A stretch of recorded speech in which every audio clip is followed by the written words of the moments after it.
Right, I'm back again today. This time I've got another Exodus deck profile. It is a new deck I'm currently working on. It might need some extra testing, a bit of tuning, but so far the deck seems pretty solid, and let's get into it. So we have 2 copies of Timeloop, Eventide second key. We have 1 copy of Alexdoesathing, Eventide's third key. We have 1 copy of Colossal Contrivance, which I'm considering moving up to 2, but it's playing pretty well with 1 so far. So we're doing that. We've got 2 copies of Tachyon Tourbillon.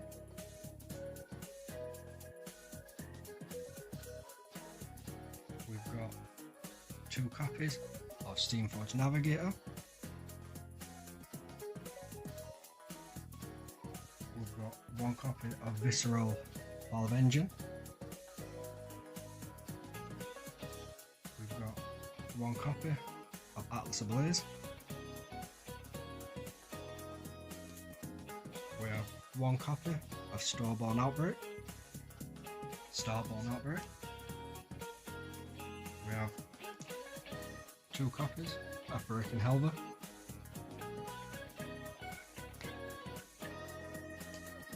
2 copies of Glimpse of the Sanctuary.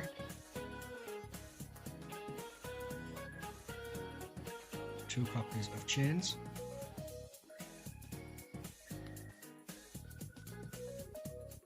2 copies of Isle of the Morning Star.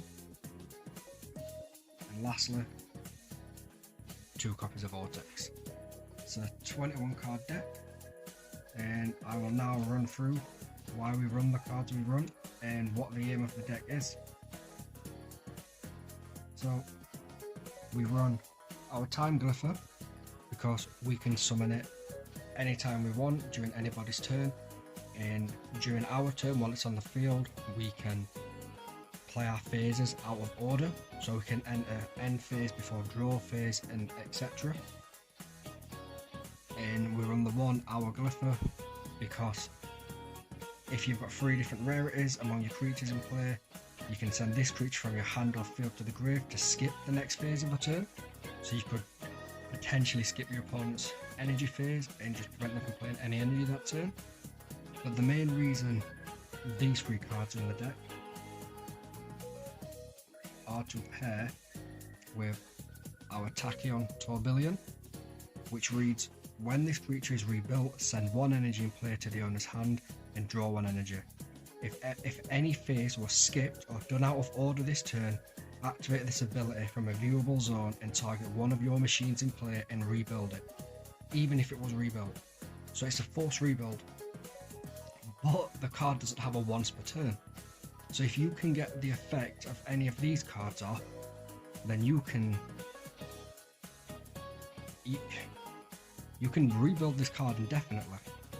So because we can rebuild Tachyon Tourbillon indefinitely, we run our Colossal Contrivance, which says when this creature enters play, it gains 1 energy for each rarity among machines either on your field or in your graveyard. So you can rebuild these back and forth, and while you're doing it, Tachyon is allowing you to draw an energy, it is bouncing an energy on your opponent's side of the field, and if you have even 1 creature in your graveyard, Colossal is gaining an energy every time it's rebuilt into. So you can make it a humongous threat. And then we've got our double Steamforged Navigator, because whenever a machine leaves our graveyard, we can search our deck for up to 2 machines and add them to our hand, so it allows us to cycle and also thin our deck, which allows us to get to our other cards we need more, our draw cards and our Time Glypher and Hour Glypher, but it also allows us to search our Colossal and our Tourbillon. And if you've already managed to skip a phase, then when you search with Steamforged Navigator, you can rebuild Tachyon into Navigator back and forth, again causing another loop.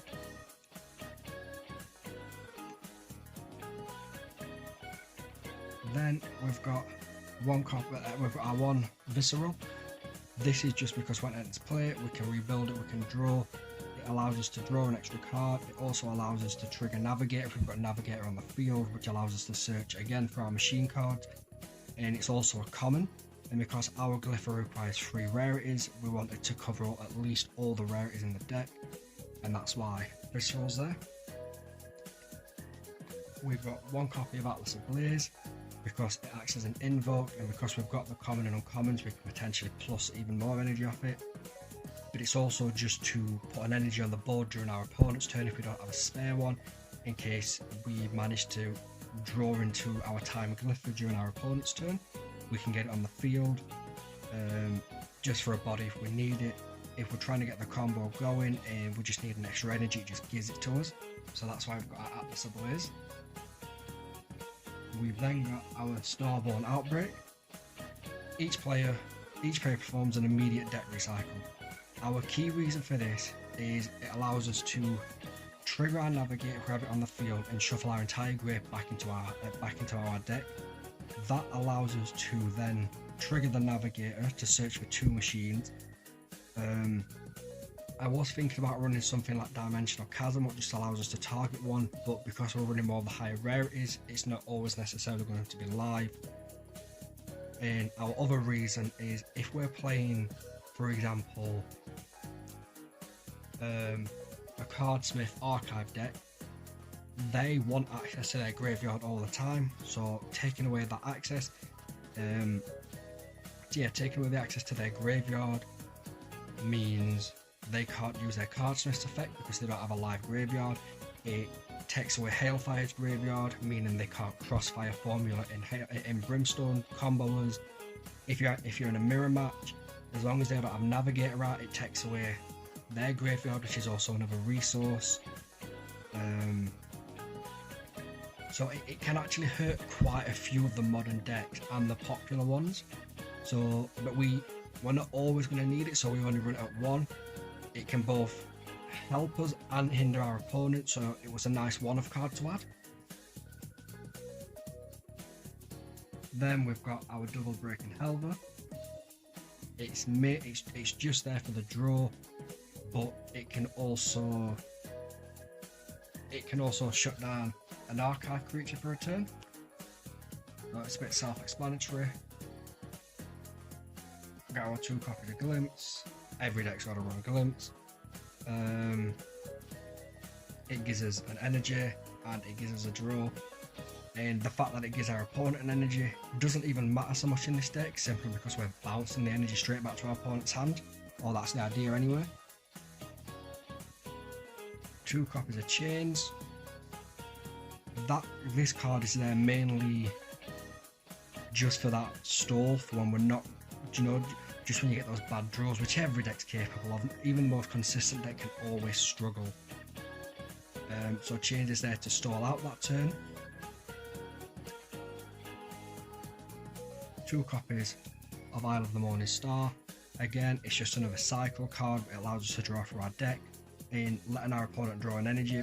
Not too much of a big deal because we're using 12 billion to bounce all our opponent's energies back to our hand anyway, and hopefully we can take advantage. If we can't win that turn, which we are trying to do because of Colossal Contrivance, but if we can't, then we bounce all their energy back to their hand. Giving them 1 more doesn't make too much of a difference. We need to cycle more. I could have gone Glisten Undergrowth or anything like that, but Peter got no bread, sent me 2 foil versions of Isle of the Morning Star, and I wanted to use them. And then lastly, we have 2 copies of Vortex. Again, it's a self-explanatory card. It allows us to completely disrupt our opponent, taking away their energy for a turn, which can be detrimental if we've used 12 billion to put all their energy back in their hand. It also means Isle of the Morning Star doesn't have that negative part of it, giving your opponent an energy. But it's also not just there to use at the beginning of our opponent's draw phase. It can be used for ourselves to cycle through our deck faster. For example, if we see a Time Glypher, we can summon it. We might want a Vortex there and then to try and push into that Tachyon, because as soon as we get to the Tachyon 12 billion, we can start the loop of completely emptying our opponent's field. So it's not just there for the opponent disruption, it's also there for the turn benefit it gives us. So there's a lot of plays and a lot of synergy this deck has. Hopefully I explained it enough that everyone can understand what I'm going for. It's, again, it needs a bit more testing, it might need some fine tuning, but it is working quite well at the moment. But yeah, thank you for watching. Leave a like, leave a comment and tell me what you think.